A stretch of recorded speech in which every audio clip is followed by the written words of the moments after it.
ආයුබෝවන් හැම දිනාටම අද O level chemistry කතා කරන පළවෙනි වීඩියෝ එක. පදාර්ථයේ මූලික තැනුම් මේකකේ තමයි පුතේ පරමාණුව. පරමාණුව හැදිලා තියෙන්නේ ඉලෙක්ට්‍රෝන, ප්‍රෝටෝන, නියුට්‍රෝන කියන උපපරමාණුක අංශු වර්ග තුනෙන්. ප්‍රෝටෝන, නියුට්‍රෝන මේ පරමාණුව මැද ඉතාමත් කුඩා කලාපයකට එකතු වෙලා තියෙනවා. ඉලෙක්ට්‍රෝන මේ පරමාණුව මැද තියෙන මේ කුඩා කලාපයේ වටේ નિયમિત ශක්ති මට්ටම් වල භ්‍රමණය වෙමින් පවතිනවා. එතකොට ප්‍රෝටෝන නියුට්‍රෝන වලින් හැදුණු මේ කලාපය තාමත් කුඩායි. ප්‍රෝටෝන යන කලාපයට සාපේක්ෂව ගත්තාම මේ කලාපය තාමත් කුඩායි. මේකට කියනවා නෂ්ටය කියලා. ඊට පස්සේ මේ නෂ්ටය තුල තියෙන ප්‍රෝටෝන ධනාරෝපිත අංශය. නියුට්‍රෝන ආරෝපණයක් නැහැ. ආරෝපණයක් නැහැ. හැබැයි මේ වටේ භ්‍රමණය වෙන ඉලෙක්ට්‍රෝන ඍණාරෝපිත අංශය. ඕනෑම පරමාණුවක භූමි අවස්ථාව. ඒ කියන්නේ බන්ධන හදලා නැති, අයන හදලා නැති අවස්ථාවේ ප්‍රෝටෝන සංඛ්‍යාව ඉලෙක්ට්‍රෝන සංඛ්‍යාවට සමාන වෙනවා. ප්‍රෝටෝන සංඛ්‍යාව ඉලෙක්ට්‍රෝන සංඛ්‍යාවට සමාන. ඒ කියන්නේ පරමාණුවේ භූමි අවස්ථාවේ උදාසීන අවස්ථාවේදී ප්‍රෝටෝන කියන්නේ ධනාරෝපණ සංඛ්‍යාව සමාන වෙනවා ඉලෙක්ට්‍රෝන කියන ඍණ ආරෝපණ සංඛ්‍යාවට.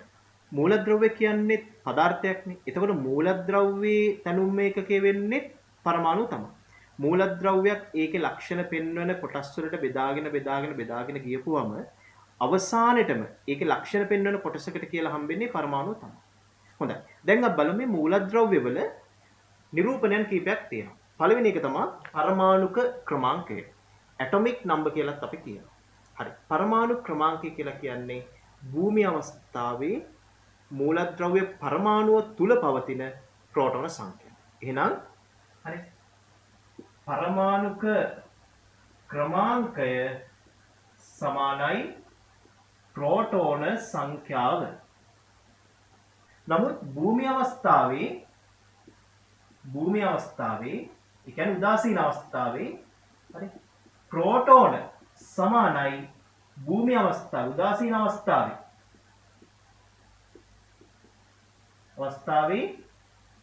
ඒ මූලද්‍රව්‍ය පරමාණුවේ පවතින ඉලෙක්ට්‍රෝන සංඛ්‍යාව. එහෙනම් හරි භූමි අවස්ථාවේ පරමාණුක ක්‍රමාංකය එහි ඉලෙක්ට්‍රෝන සංඛ්‍යාවට සමානයි කියලා අපට කියන්න පුළුවන්. ඊට පස්සේ අපි බලමු ස්කන්ධ ක්‍රමාංකය. ස්කන්ධ ක්‍රමාංකය කියන්නේ පරමාණුවේ නෂ්ටය තුල පවතින ප්‍රෝටෝන සංඛ්‍යාවෙත් නියුට්‍රෝන සංඛ්‍යාවෙත් එකතුව. හරි. එහෙනම් ඔන්න ප්‍රෝටෝන ගණන මෙන්න නියුට්‍රෝන ගණන මේ දෙකේ එකතුව සමානයි මොකද්ද? ස්කන්ධ ක්‍රමාංකය. right. නමුත් අපි දන්නවා ප්‍රෝටෝන සංඛ්‍යාව සමානයි පරමාණුක ක්‍රමාංකය. අපි කලින් කතා කරා. right. එහෙනම් පරමාණුක ක්‍රමාංකය ධන නියුට්‍රෝන සංඛ්‍යාව සමාන වෙනවා මොකේද?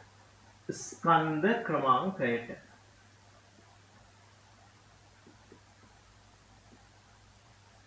right. ඒ වගේම භූමි අවස්ථාවේ හරි ඉලෙක්ට්‍රෝන සංඛ්‍යාවයි ප්‍රෝටෝන සංඛ්‍යාවයි භූමි අවස්ථාවෙත් සමානයි. මූලද්‍රව්‍යයක භූමි අවස්ථාව සලකපුවම අපිට කියන්න පුළුවන් හරි ඉලෙක්ට්‍රෝන ගණන සහ නියුට්‍රෝන ගණනේ එකතුව ස්කන්ධ ක්‍රමාංකය කියනවා. හරි අපි එහෙනම් ඊළඟට බලමු කොහොමද යම් මූලද්‍රව්‍ය පරමාණුවක් මත මේ පරමාණුක ක්‍රමාංකයයි ස්කන්ධ ක්‍රමාංකය නිරූපණය කරන්න කියලා. හරි. අපි මූලද්‍රව්‍ය විදිහට x කියන සංකේතය භාවිතා කරමු. මේ x කියන සංකේතය මෙහෙම ලිව්වහම මේකේ වම් පැත්තේ යටින් අපි z කියන අකුරෙන් නිරූපණය කරනවා පරමාණුක ක්‍රමාංකය.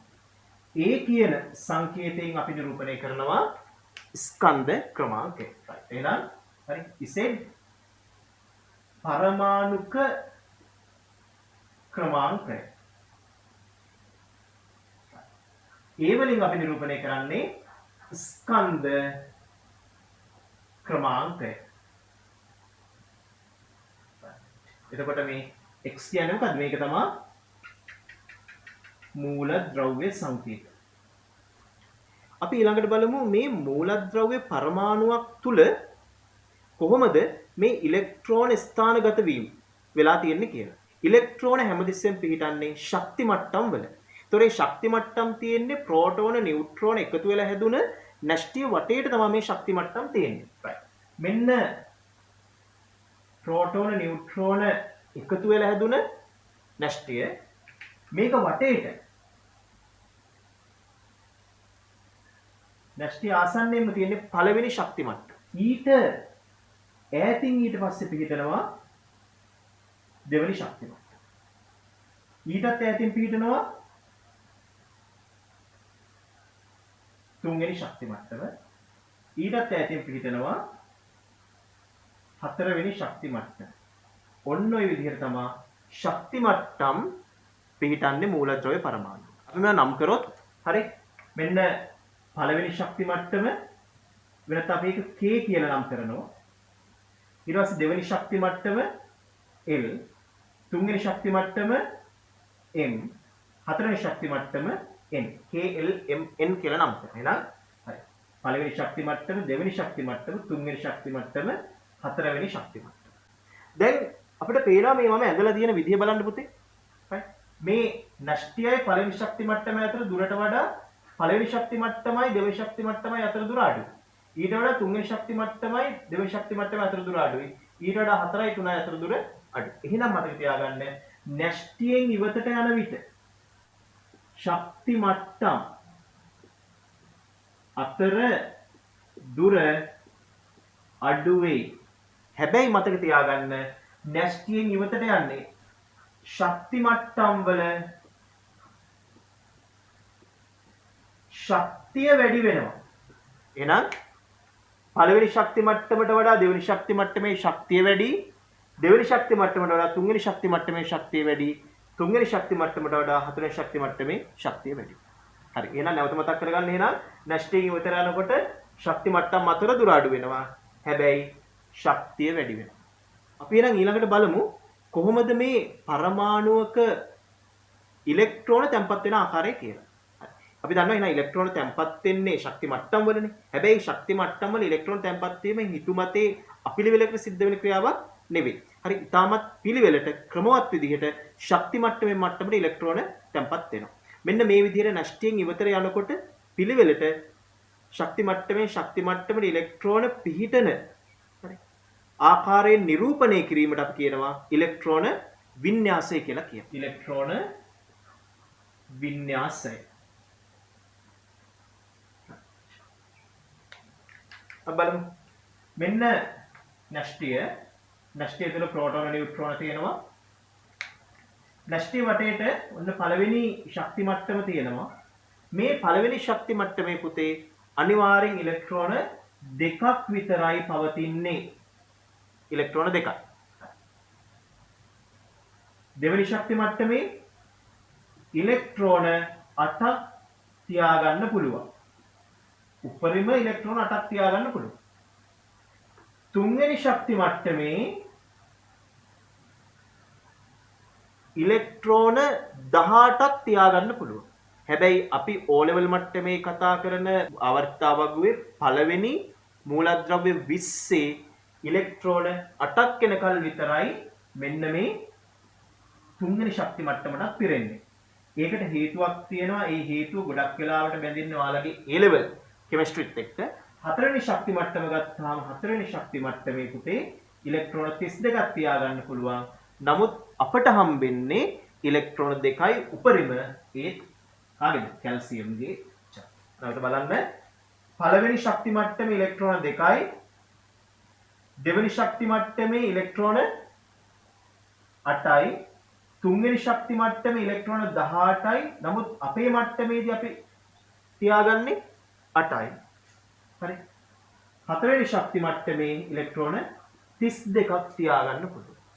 පළවෙනි ශක්ති මට්ටම කියන්නේ K, දෙවෙනි ශක්ති මට්ටම කියන්නේ L, තුන්වෙනි ශක්ති මට්ටම කියන්නේ M, හතරවෙනි ශක්ති මට්ටම කියන්නේ N. හරි. දැන් අපි බලමු පළවෙනි මූලද්‍රව්‍ය 20. මොනවද පළවෙනි මූලද්‍රව්‍ය 20? hydrogen, helium, lithium, beryllium, boron, carbon, nitrogen, oxygen, fluorine, neon, sodium, magnesium, aluminium, silicon, phosphorus, sulfur, chlorine, argon, potassium, calcium.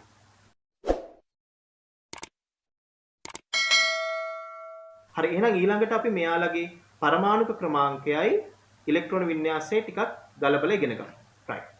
දැන් බලන්න හයිඩ්‍රජන් කියන මූලද්‍රව්‍යය සංකේතය capital H. මෙයාගේ පරමාණු ක්‍රමාංකය 1යි. පරමාණු ක්‍රමාංකය 1යි. හරි. එතකොට මෙයාගේ ඉලෙක්ට්‍රෝන 1යිනේ තියෙන්නේ. පවතින ඉලෙක්ට්‍රෝන ගාන 1යි. පරමාණු ක්‍රමාංක 1යි කියන්නේ ප්‍රෝටෝන 1යි භූමි අවස්ථාවේදී ඉලෙක්ට්‍රෝන 1යි. ඒ හින්දා මෙයාගේ ශක්ති මට්ටම් 1යි තියෙන්නේ. ශක්ති මට්ටම් 1 ඉලෙක්ට්‍රෝන 1යි තියෙන්නේ. හරිද?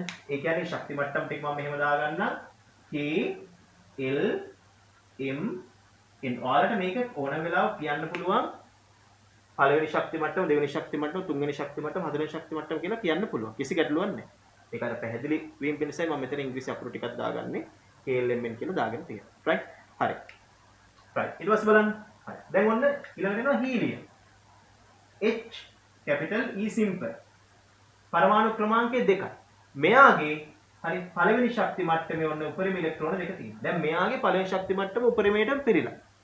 ඊට වඩා ඉලෙක්ට්‍රෝන තියාගන්න බෑ. ඊට පස්සේ එනවා ලිතියම්. ලිතියම්ගේ පරමාණු ක්‍රමාංකය 3යි ඉලෙක්ට්‍රෝන 3යි. ඉලෙක්ට්‍රෝන 3 කොහොමද පිරෙන්නේ? ඉලෙක්ට්‍රෝන 3 මෙන්න බලන්න පළවෙනි ශක්ති මට්ටම වල දෙකක් පිරෙනවා. ඊට වඩා තියාගන්න බෑනේ පළවෙනි ශක්ති මට්ටම. ඉතුරු එක පයින්නවා. හරි දෙවෙනි ශක්ති මට්ටම L වලට පයින්. හරි ඊට පස්සේ beryllium lithium beryllium beryllium වල පරමාණු ක්‍රමාංකය 4යි. හරි එහෙනම් ඉලෙක්ට්‍රෝන පිරෙන්නේ කොහොමද? right. පළවෙනි ශක්ති මට්ටමේ 2යි තව දෙකක් ඉතුරු ඒක ඊළඟට පයින්. හරි ඊට පස්සේ boron හරි පරමාණු ක්‍රමාංකය 5යි ඉලෙක්ට්‍රෝන වින්‍යාසය K වල 2යි L වල 3යි. carbon පරමාණු ක්‍රමාංකය 6යි K වල ඉලෙක්ට්‍රෝන 2යි. ඊට වඩා තියාගන්න බෑ. හරි L දෙවෙනි ශක්ති මට්ටමට යන ඉලෙක්ට්‍රෝන 7යි. හරි nitrogen ඉලෙක්ට්‍රෝන වින්‍යාසය 7යි. දෙවෙනි ශක්ති මට්ටම පළවෙනි ශක්ති මට්ටම ඉලෙක්ට්‍රෝන 2යි දෙවෙනි ශක්ති මට්ටමට 5ක් යනවා. ඊළඟට ඔක්සිජන් බලමු අපි. හරි ඔක්සිජන් capital O පරමාණු ක්‍රමාංකය 8යි. පළවෙනි ශක්ති මට්ටමේ ඉලෙක්ට්‍රෝන 2යි දෙවෙනි ශක්ති මට්ටමේ ඉලෙක්ට්‍රෝන 6ක් පිරෙනවා. ෆ්ලෝරින් පරමාණු ක්‍රමාංකය 9යි. පළවෙනි ශක්ති මට්ටමේ ඉලෙක්ට්‍රෝන 2යි දෙවෙනි ශක්ති මට්ටමේ ඉලෙක්ට්‍රෝන ඉතුරු 7 පිරෙනවා. right. නියොන් පරමාණු ක්‍රමාංකය 10යි. පළවෙනි ශක්ති මට්ටමේ ඉලෙක්ට්‍රෝන 2ක් තියාගන්නා. ඉතිරි 8ම දෙවෙනි ශක්ති මට්ටමට දෙනවා. ඔන්න දැන් දෙවෙනි ශක්ති මට්ටමේ L වල ඉලෙක්ට්‍රෝන 8ක් පිරලා තියෙනවා. දැන් අපි බලමු ඊළඟ සෝඩියම් කොහොමද වෙන්නේ කියලා. සෝඩියම් පරමාණු ක්‍රමාංකය 11යි. පළවෙනි ශක්ති මට්ටමට 2ක් පිරෙනවා. තව 9ක් ඉතුරුයි. හරි දෙවෙනි ශක්ති මට්ටමට 8ක් පිරෙනවා 9න් තව එකක් ඉතුරුයි. ඒක යනවා කාටද? M තුන්වෙනි ශක්ති මට්ටමට ඒක යනවා. දැන් මැග්නීසියම් පරමාණු ක්‍රමාංකය 12යි. K වලට පළවෙනි ශක්ති මට්ටමේ ඉලෙක්ට්‍රෝන 2යි දෙවෙනි ශක්ති මට්ටමේ ඉලෙක්ට්‍රෝන 8යි. තව දෙකක් ඉතුරුයි. ඒක පයින්නවා තුන්වෙනි ශක්ති මට්ටමට එහෙම නැත්නම් M ට. හරි ඇල්මිනියම් පරමාණු ක්‍රමාංකය 13යි. පළවෙනි ශක්ති මට්ටමේ ඉලෙක්ට්‍රෝන 2යි දෙවෙනි ශක්ති මට්ටමේ ඉලෙක්ට්‍රෝන 8යි. ඉතුරු තුනම තුන්වෙනි ශක්ති මට්ටමට යනවා. ඊළඟට අපි බලමු සිලිකන්. සිලිකන් පරමාණු ක්‍රමාංකය 14යි. පළවෙනි ශක්ති මට්ටමට ඉලෙක්ට්‍රෝන 2යි දෙවෙනි ශක්ති මට්ටමට ඉලෙක්ට්‍රෝන 8යි. තුන්වෙනි ශක්ති මට්ටමට ඉලෙක්ට්‍රෝන ඉතුරු 4 යනවා. ෆොස්ෆරස් පරමාණු ක්‍රමාංකය 15යි. පළවෙනි ශක්ති මට්ටමට ඉලෙක්ට්‍රෝන 2යි දෙවෙනි ශක්ති මට්ටමට ඉලෙක්ට්‍රෝන 8යි. හරි තුන්වෙනි ශක්ති මට්ටමට ඉලෙක්ට්‍රෝන 5යි. සල්ෆර් පරමාණු ක්‍රමාංකය 16යි. පළවෙනි ශක්ති මට්ටමට ඉලෙක්ට්‍රෝන 2යි දෙවෙනි ශක්ති මට්ටමේ ඉලෙක්ට්‍රෝන 8යි තුන්වෙනි ශක්ති මට්ටමේ ඉලෙක්ට්‍රෝන 6ක් පිරෙනවා. ක්ලෝරින් පරමාණු ක්‍රමාංකය 17යි. පළවෙනි ශක්ති මට්ටමේ ඉලෙක්ට්‍රෝන 2යි දෙවෙනි ශක්ති මට්ටමේ ඉලෙක්ට්‍රෝන 8යි තුන්වෙනි ශක්ති මට්ටමේ ඉලෙක්ට්‍රෝන 7ක් පිරෙනවා. හරි ආගන් පළවෙනි ශක්ති මට්ටම පරමාණු ක්‍රමාංකය 18යි. පළවෙනි ශක්ති මට්ටමට ඉලෙක්ට්‍රෝන 2යි දෙවෙනි ශක්ති මට්ටමේ ඉලෙක්ට්‍රෝන 8යි. හරි තුන්වෙනි ශක්ති මට්ටමේ ඉලෙක්ට්‍රෝන 8ක් පිරෙනවා. right. ඊට පස්සේ බලමු පොටෑසියම්. පොටෑසියම් 19. 19 හරි පළවෙනි ශක්ති මට්ටමේ ඉලෙක්ට්‍රෝන 2යි දෙවෙනි ශක්ති මට්ටමේ ඉලෙක්ට්‍රෝන 8යි තුන්වෙනි ශක්ති මට්ටමට අපි කිව්වා ඉලෙක්ට්‍රෝන 18ක් පිරෙන්න පුළුවන්. හැබැයි පුතේ මම එතනදී පැහැදිලිවම කිව්වා අපි ඉගෙන ගන්න මූලද්‍රව්‍ය 20 හරි හැමතිස්සෙම තුන්වෙනි ශක්ති මට්ටමටත් පිරෙන්නේ 8 වෙනකල් විතරයි කියලා. හරි. එහෙනම් එතනට පිරෙන්නේ උපරිම 8ක් තමයි පිරෙන්න පුළුවන්. දැන් කීයද බලන්න? 2යි 8යි 8යි 18. තව එකක් ඉතුරුයි. ඒක පනිනවා in. ඒ කියන්නේ හතරවෙනි ශක්ති මට්ටමට යනවා. right. ඊට පස්සේ කැල්සියම් 20යි පරමාණු ක්‍රමාංකය. දැන් මොකද වෙන්නේ? දෙකක් පිරෙනවා පළවෙනි ශක්ති මට්ටමට, 8ක් පිරෙනවා දෙවෙනි ශක්ති මට්ටමට, ඉලෙක්ට්‍රෝන තව 8ක් පිරෙනවා තුන්වෙනි ශක්ති මට්ටමට. දැන් 18යි උපරිම 8 විතරයි තියාගන්න පුළුවන් තුන්වෙනි ශක්ති මට්ටමේ. ඉතුරු දෙක කෙලින්ම යනවා හතරවෙනි ශක්ති මට්ටම. මෙන්න මෙහෙමයි පළවෙනි මූලද්‍රව්‍ය 20 ශක්ති මට්ටම් වලට ඉලෙක්ට්‍රෝන පිරෙන්නේ. ඒ වගේම මෙහෙම තමයි ඉලෙක්ට්‍රෝන වින්‍යාස අපි ලියන්නේ. ඊළඟට දරුවනේ අපි ඉගෙන ගමු ආවර්තතා වගුව ගැන. මූලද්‍රව්‍ය පිළිබඳ අධ්‍යයනයේ පහසුව පිණිස අන්න ආවර්තතා වගුවක් ඉදිරිපත් කරනවා. මුලින්ම මේක ඉදිරිපත් කරන්නේ රුසියානු ජාතික විද්‍යාඥ දිමිත්‍රි මෙන්ඩලිෆ් කියන විද්‍යාඥයා. ඊට පස්සේ ආවර්තතා වගුව ගණනාවක් ඇවිල්ලා දැන් අපි භාවිතා කරන වගුවට අපි කියනවා මොඩර්න් පිරියොඩික් ටේබල්. දැන් නූතන ආවර්තතා වගුව කියලා කියනවා. නූතන ආවර්තිතා වගුවේ පදනම වෙලා තියෙන්නේ ඉලෙක්ට්‍රෝන වින්‍යාසය සහ පරමාණුක ක්‍රමාංකය. හොඳට මතක තියාගන්න. නූතන ආවර්තිතා වගුවේ පදනම ඉලෙක්ට්‍රෝන වින්‍යාසය සහ පරමාණුක ක්‍රමාංකය.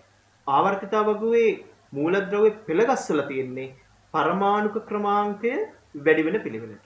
ඒතකොට මේකේ වගුව සකස් කරලා තියෙන්නේ සමාන ලක්ෂණ තියෙන පරමාණු එකිනෙකට නැවත නැවත එකම කාණ්ඩයකට හරි අයත් වෙන විදිහ.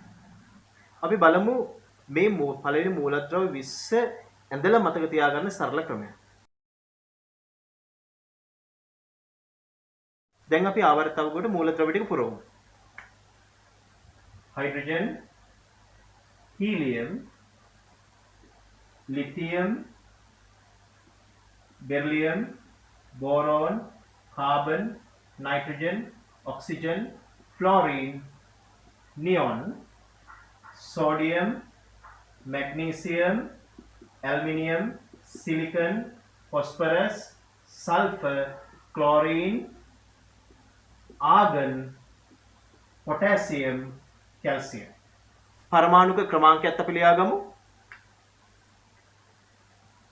හයිඩ්‍රජන් 1යි, හීලියම් 2යි, ලිතියම් 3යි, beryllium 4, boron 5, carbon 6, nitrogen 7, oxygen 8, chlorine 9, neon 10. Sodium 11, magnesium 12, aluminium 13, silicon 14, phosphorus 15, sulphur 16, chlorine 17, argon 18, potassium 19, calcium 20. ඊළඟට මෙන්න මේ කරුණු ටික හොඳට ඔළුවේ තියාගන්න. හරි. මේ වගේ උඩ සිට පහළට ආවර්තතාව වගේ උඩ සිට පහළට. දැන් මේ බලන්න පළවෙනි මේක බලන්න හයිඩ්‍රජන්, ලිතියම්, සෝඩියම්, පොටෑසියම්. ඊළඟට බෙරිලියම්, මැග්නීසියම්, කැල්සියම් වගේ උඩ සිට පහළට ගත්තාම අපි මේවට කියනවා පුතේ උඩ සිට පහළට. මොනවද කියන්නේ? කාණ්ඩ.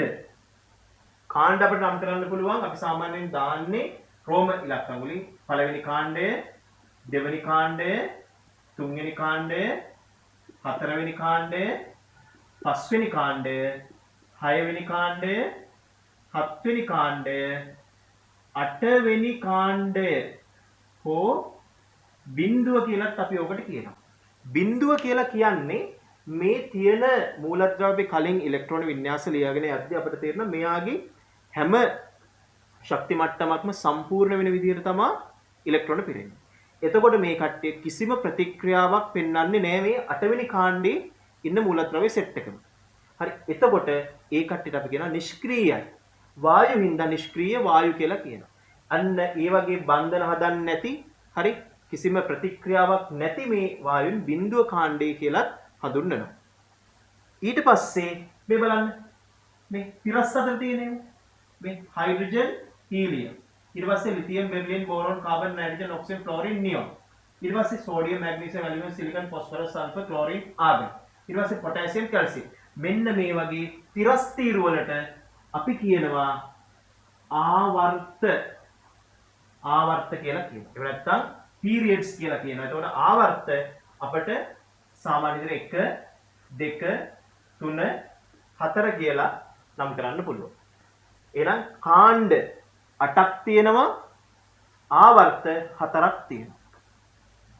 කාණ්ඩ 8යි ආවර්ත 4යි.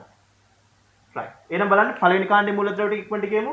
Hydrogen, lithium, sodium, potassium. දෙවෙනි කාණ්ඩේ බෙරිලියම්, මැග්නීසියම්, කැල්සියම්. තුන්වෙනි කාණ්ඩේ බෝරෝන්, ඇල්මිනියම්. හතරවෙනි කාණ්ඩේ කාබන්, සිලිකන්. පස්වෙනි කාණ්ඩේ නයිට්‍රජන්, ෆොස්ෆරස්. හයවෙනි කාණ්ඩේ ඔක්සිජන්, සල්ෆර්. හත්වෙනි කාණ්ඩේ ෆ්ලෝරින්, ක්ලෝරින්. අටවෙනි කාණ්ඩේ හීලියම්, නියොන්, ආගන්. ආවර්ත ටික බලමු. පළවෙනි ආවර්තයේ හයිඩ්‍රජන්, හීලියම්. දෙවෙනි ආවර්තයේ lithium, beryllium, boron, carbon, oxygen, nitrogen, fluorine, neon. තුන්වෙනි ආවර්තයේ sodium, magnesium, aluminium, silicon, phosphorus, sulphur, chlorine, argon. හතරවෙනි ආවර්තයේ පොටෑසියම්, කැල්සියම්. හරි, ඊළඟට ඔයාලට මෙන්න මේ වගේ ප්‍රශ්න එන්න පුළුවන්. දෙවෙනි ආවර්තයේ තුන්වෙනි කාණ්ඩයේ මූලද්‍රව්‍ය කුමක්ද? දෙවෙනි ආවර්තයේ වෙන්න තුන්වෙනි කාණ්ඩය මෙන්න බෝරෝන්. දෙවෙනි ආවර්තයේ තුන්වෙනි කාණ්ඩය. හරි, ඊළඟට තුන්වෙනි ආවර්තයේ පස්වෙනි කාණ්ඩයේ මූලද්‍රව්‍ය. තුන්වෙනි ආවර්තයේ පස්වෙනි කාණ්ඩයේ ෆොස්ෆරස්. ඔන්න ඔය වගේ තියෙන තැන හරි ආවර්ත කාණ්ඩ අපිට දුන්නා අපි නිවැරදිව හොයාගන්න දක්ෂ වෙන්න ඕනේ. ඒකට මේ මූලද්‍රව්‍ය 20 අපිට ඔළුවේ තියෙන්නම ඕනේ. ඊළඟට මම කියලා දෙන්න යන්නේ ඇත්තටම කොහොමද මේවා මේ කාණ්ඩ ආවර්ත වලට බෙදලා තියෙන්නේ කියලා. පළවෙනි කාණ්ඩයේ මූලද්‍රව්‍ය ටික බලමු. මම පළවෙනි කාණ්ඩයේ මූලද්‍රව්‍ය අරගෙන ඒ වගේ ඉලෙක්ට්‍රෝන වින්‍යාසය ලියනවා. බලන්න හයිඩ්‍රජන් මම ගන්නවා. හයිඩ්‍රජන් වල ඉලෙක්ට්‍රෝන වින්‍යාසය 1යි. ලිතියම් මම ගන්නවා. ලිතියම් වල ඉලෙක්ට්‍රෝන වින්‍යාසය 2යි 1යි. දැන් මතක නැත්තම් කලින් ලිව්ව එක බලන්න. right. ඊට පස්සේ සෝඩියම් මම ගන්නවා. සෝඩියම් වල 2යි 8යි 1යි. පොටෑසියම් මම ගන්නවා. හරි. 2යි 8යි 8යි එකක් මට එනවා.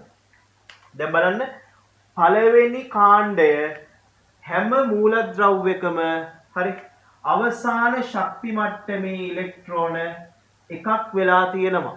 අපි මේ මැද්ද එකක් අරන් බලමු.